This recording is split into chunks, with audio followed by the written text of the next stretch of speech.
पुण्याच्या मोर्चानंतर भाषणामध्ये अजित पवारांवरती टीका करण्यात आलेली आहे आणि याची गंभीर दखल पक्ष पातळीवरती घेतली जाईल। अपशब्द वापरणाऱ्याला त्याचा परतावा व्याजासकट मिळेल असा इशारा राष्ट्रवादीचे आमदार अमोल मिटकर यांनी दिलेला आहे। कारण राज्याचे अर्थमंत्री आणि उपमुख्यमंत्री यांच्याबद्दल अपशब्द वापरलेल्या त्या कोणालाही सुट्टी मिळणार नाही असा इशारा सुद्धा दिला आहे। तर आपण आज पहिलाच पुण्यामध्ये मोठ्या प्रमाणात मोर्चा निघाला होता। यामध्ये मोर्चानंतर भाषण सुद्धा करण्यात आलेलं आहे। यावेळेला राष्ट्रवादीचे अजित पवार यांच्यावरती टीका सुद्धा करण्यात आलेली आहे। पुण्याच्या मोर्चाच्या नंतर स्टेजवरची काही भाषणं आम्ही आता ऐकत होतो।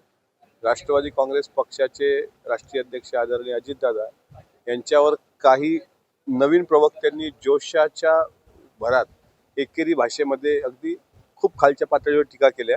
याची गंभीर दखल पक्ष पातळीवर घेतल्या जाईल आणि राज्याच्या अर्थमंत्र्यांना आणि उपमुख्यमंत्र्यांबद्दल असे अपशब्द वापरले त्या कोणालाही सुट्टी भेटणार नाही, त्याला व्याजासकट त्याचा परतावा मिळेल।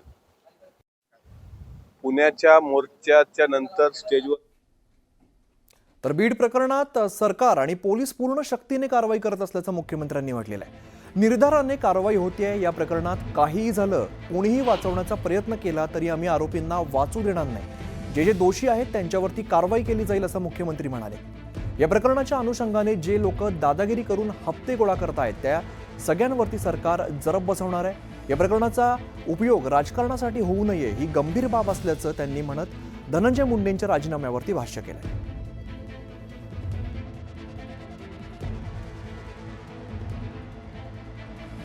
बघा, पहिली गोष्ट तर अशी आहे की मोर्चे काढण्याचा सगळ्यांना अधिकार आहे, पण बीडच्या प्रकरणामध्ये सरकार आणि पोलीस पूर्ण शक्तीने त्या ठिकाणी कारवाई करतायत, निर्धाराने कारवाई होते।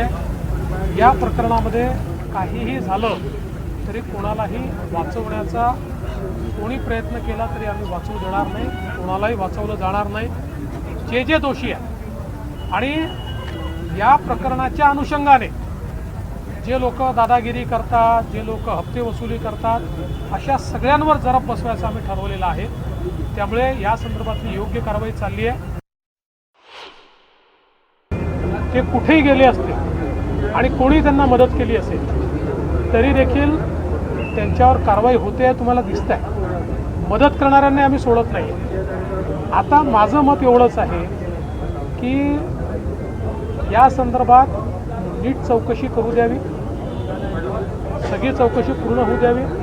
आम्ही कुठल्याही दोषीला सोडणार नाही आहे। याचा उपयोग कुठल्याही राजकारणाकरता करू नये ही एक गंभीर बाब आहे। एक अतिशय चांगल्या आणि लोकांमध्ये लोकप्रिय असलेल्या सरपंचाची निर्घृण हत्या झाली, त्यामुळे त्या हत्येचा उपयोग हा राजकारणाकरता होऊ नये, तर त्यातनं समाजामध्ये काहीतरी सुधार व्हावा असा आमचा प्रयत्न आहे। तर सरपंच संतोष देशमुख हत्या प्रकरणातील मुख्य आरोपी सुदर्शन घुले आणि सुधीर सांगळे हे हत्येच्या घटनेनंतर गुजरातला गेले होते अशी धक्कादायक माहिती तपासात समोर आली। या आरोपींनी तिथे 3 तारखेपर्यंत एका देवस्थानात मुक्काम केला, परंतु पैसे संपल्याने हे दोघेही आरोपी पुण्यामध्ये आले। इथे एका व्यक्तीला भेटून पैसे घेण्यापूर्वीच स्थानिक गुन्हे शाखेने त्यांना बेड्या ठोकल्या। हे आरोपी 26 दिवस पोलिसांना गुंगारा कसा देत होते याची उकल पोलीस तपासात केली जाते।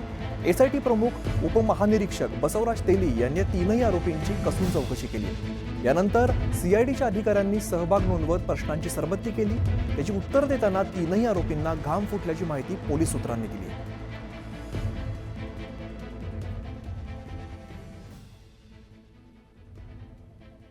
तर मनोज जरांगेंनी पुण्यात मोर्चामध्ये सहभाग घेतला। यावेळेला जरांगेंनी सरकारवरती टीका केलेली आहे। देशमुखांच्या लेकीच्या न्यायासाठी एकत्र येणं गरजेचं असल्याचं त्यांनी म्हणत धनंजय मुंडेंचे लोक देशमुखांच्या भावाला धमक्या देत असल्याचा आरोप केला आहे। तू जी जातीय तेढ निर्माण करायला लागला ना, ह्यो पहिला धनंजय मुंडेने थांबवायला पाहिजे। आणखीन खोलात जाशील ना धनंजय मुंडे, आणखीन खोलात जाशील, आणखीन खोलात जाऊ नको।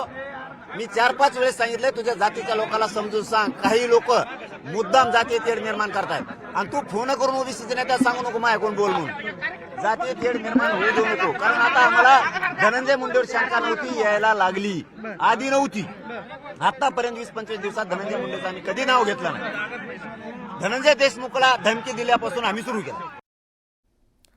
मसाजोगचे सरपंच संतोष देशमुख यांच्या हत्या प्रकरणानंतर बीड पोलिसांच्या कार्यक्षमतेवरती प्रश्नचिन्ह निर्माण केलं जात आहे. बीडचे नवीन पोलीस अधीक्षक नवनीत कावत यांनी बीड पोलीस दलातील 4 पोलीस अधिकाऱ्यांच्या बदल्या केलेल्या आहेत. यामध्ये संतोष देशमुख हत्या प्रकरणात सक्तीच्या रजेवर पाठवलेला प्रशांत महाजन यांचाही समावेश आहे. त्यांची बदली नियंत्रण कक्षात करण्यात आली आहे. ते केज पोलीस ठाण्यातील पोलीस निरीक्षक पदावरती कार्यरत होते. संतोष देशमुख हत्या प्रकरण उघडकीस आल्यानंतर त्यांना सक्तीच्या रजेवरती पाठवण्यात आलं होतं.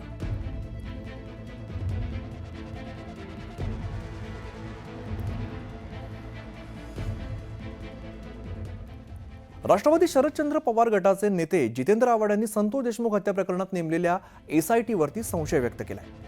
एसआयटी मधील एक प्रमुख IPS बाहेरील नेमलाय.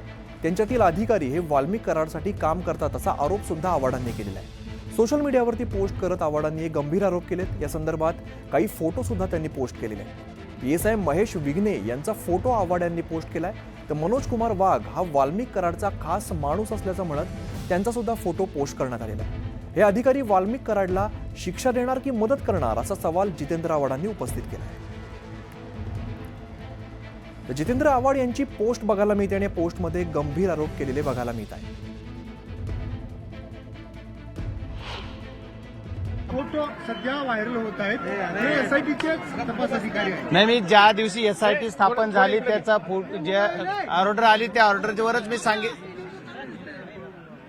मी सांगितलं गेलेलं की ही जी SIT आहे, SIT मध्ये नेमलेले सगळे बीडचे अधिकारी आहेत, ज्यांना चांगल्या पदावर बसविले मलिदाच्या, तेच लोक याच्यात आहेत, हे बदलले पाहिजेत. तर इकडे धनंजय मुंडे आणि पंकजा मुंडेंच्या कार्यकर्त्यांनी मानसिक छळ केल्याचा आरोप सामाजिक कार्यकर्ता अंजली दमानिया यांनी केलेला आहे. या संदर्भात त्यांनी माध्यमांसमोर अनेक खुलासे केलेत. मला दिवसाला धमक्यांचे 700 ते 800 कॉल येतात. धमक्या देणारे हे गुंड यांचे कार्यकर्ते असून धनंजय मुंडे पंकजा मुंडेंकडून वंजारी समाजाचा वापर होतोय असंही दमानिया यांनी म्हटलेलं आहे. या संदर्भात रश्मी शुक्ला यांच्याकडे तक्रार करणार असून त्यांची भेट घेणार असल्याचं त्यांनी सांगितलेलं आहे. तर मुख्यमंत्र्यांना सुद्धा या संदर्भात लक्ष घालावं असंही त्या म्हणाल्या. मला येणारे फोन कॉल्स हे सगळे वंजारी समाजाचे नाही आहेत. त्यांचे जे कार्यकर्ते आहेत, पंकजा मुंडे आणि धनंजय मुंडेंचे कार्यकर्ते, त्यांनी जो माझा सोशल मीडियावर नंबर टाकलाय, त्यांचे सगळे कार्यकर्ते इतरांना भडकावून मला फोन करायला लावतायत आणि कुठेतरी या बाई समाजाविरुद्ध बोलल्या असं जे प्रोजेक्ट करण्याचा प्रयत्न करतायत. आता एवढंच नाही तर त्यांनी अनेक गोष्टी सांगितल्यात की यांच्या विरुद्ध तुम्ही तक्रारी टाका, यांच्या विरुद्ध तहसीलदारांकडे प्रत्येकाने कंप्लेंट द्या. जेवढे एक तर 1 करोड वंजारी समाज नावाचा एक ग्रुप आहे, त्यांनी तर असंही जाहीर केलं की तुम्ही जेवढे वकील आहेत समाजाचे, त्यांनी प्रत्येकाने यांच्या विरुद्ध डिफेमेशन केसेस फाईल कराव्या. म्हणजे तुम्ही आता अशा